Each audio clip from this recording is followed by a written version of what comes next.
भारतीय test team ने रच दिया है इतिहास। वेस्ट इंडीज को लगातार 10वीं टेस्ट सीरीज में हरा के दुनिया की यह पहली ऐसी टीम बन गई है जिन्होंने किसी भी ओपोनेंट को लगातार 10 टेस्ट सीरीज हराई है। नमस्कार दर्शकों, आप देख रहे हैं इंडिया न्यूज। मैं हूं आकर्ष कौशिक और भारत ने वेस्ट इंडीज के खिलाफ यह सीरीज जीतकर इतिहास रच दिया है। और क्या है WTC का सिनेरियो, ये दोनों चीजें मैं आपको एक ही वीडियो में एक्सप्लेन करने वाला हूं। सबसे पहले रिकॉर्ड क्या टूटा है वो मैं आपको समझा देता हूं।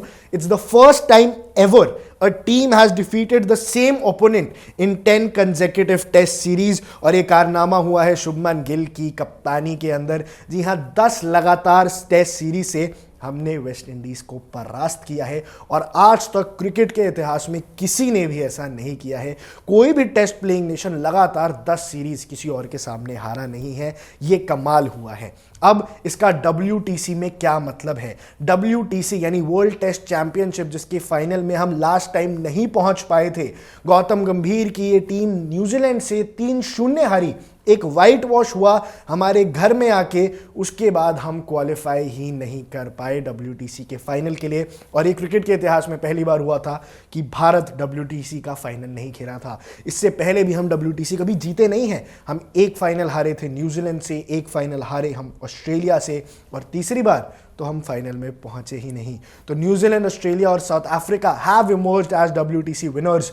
पर जो बड़ी जायंट टीम है, इंडियन टेस्ट टीम, उन्होंने अब तक ये फीट हासिल नहीं की है वर्ल्ड टेस्ट चैंपियनशिप का। लेकिन फिलहाल लेखा जोखा क्या है मैं आपको वो समझा देता हूं। नंबर 1 पे बैठी है भैया ऑस्ट्रेलिया। अब पॉइंट्स टेबल कुछ ऐसा कह रहे हैं, मेरी बात बहुत ध्यान से सुनिएगा।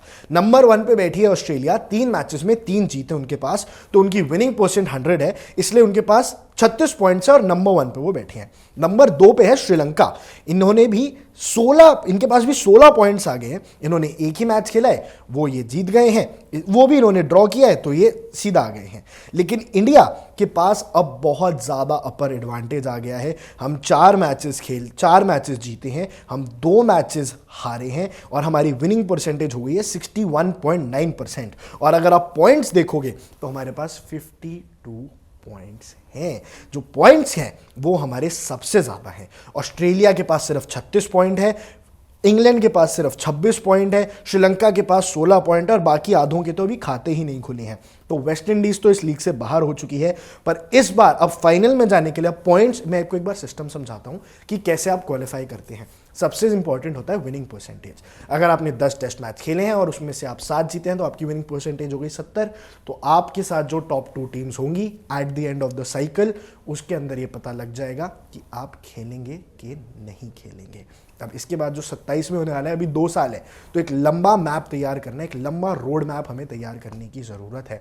और वहाँ पे यही हमें देखने को मिलेगा कि अब बिना विराट कोहली और रोहित शर्मा की ये जो टीम है, ये बड़े मार्जिन से जीत रही है, इसलिए हमें पॉइंट्स इतने मिल गए हैं। हमने वेस्ट इंडीज़ को एक मैच में एक पूरी पारी से हराया, फिर 7 विकेट से हराया, इसीलिए हमारे पास पॉइंट्स की कोई कमी भी नहीं है। एक और कमाल की बात जो इधर हुई इस सीरीज के अंदर हुई, वो था कि रविंद्र जडेजा को मैन ऑफ द सीरीज से नवाजा गया। रविंद्र जडेजा, रोहित शर्मा और विराट कोहली जितने ही हैं उसी एरा से हैं, उसी फॉर्मेट, उसी तरह की क्रिकेट ये खेलते हैं, लेकिन ये अभी भी टेस्ट क्रिकेट के अंदर डोमिनेट कर रहे हैं। इस सीरीज के अंदर 104 रन और 8 विकेट के साथ इस मैच का उनका प्रदर्शन था और उन्हें नवाजा गया प्लेयर ऑफ द सीरीज के साथ। A very very well deserving player of the series, क्योंकि बल्ले से भी अपना रोल निभाया, गेंदबाजी से वो लेवल की विकेट चटकाई। तो रविंद्र जडेजा ने ये बात साफ कर दी है कि I am the number 1 allrounder in the world. अब बाकी टीम्स का क्या स्टैट्स है देखो। अगर ऑस्ट्रेलिया क्वालिफाई करना चाहती है WTC के फाइनल के लिए, तो अभी उन्हें अपनी आने वाली सीरीज में परफॉर्म करना होगा। अभी एशेज आ रही है और वो डिसाइड कर सकता है कि अगले से अगले साल जो WTC का फाइनल होगा उसमें कौन होंगे 2 दावेदार। India, Australia, England, south Africa, ये 4 बड़े नाम हैं। अब एशेज सीरीज के बाद पता चल जाएगा कि इस बार टेस्ट का शहंशाह कौन बनेगा।